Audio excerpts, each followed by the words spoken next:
differences between us. Again, it doesn't make him a bad person, but it does, I think, really make a case as to why we are so different. Okay, it's November 7th. You've just been elected senator. Mitch McConnell calls you and says, "Come on in, son, we got to talk." What do you tell him?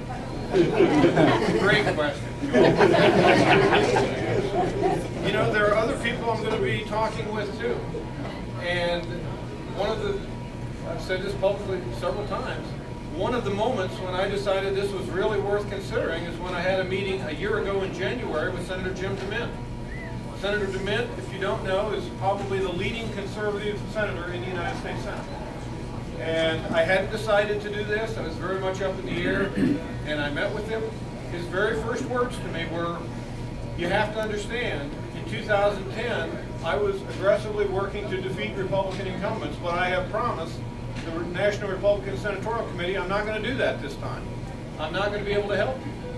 And I said, "I appreciate that. I don't ever want anyone to break a promise they've made on my behalf.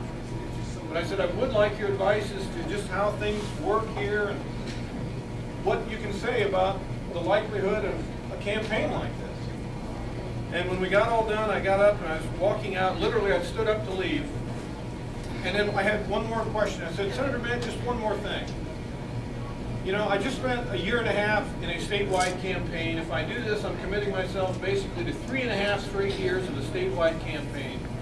Is it really worth it? Does a conservative Republican vote mean that much more than just a Republican vote?"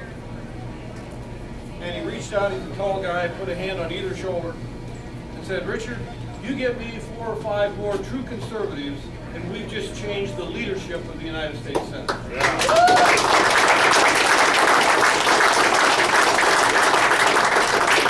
To be clear here, I want to get this in the full context. He said, "That doesn't necessarily mean we even change the people, but you get me 4 or 5 more true conservatives, we've just changed the way they're going to see things because of our numbers." And to me, at that moment, he went on to say, if we do that, we change the leadership, we change the country, we make history. And being a history buff, he had me when he said history.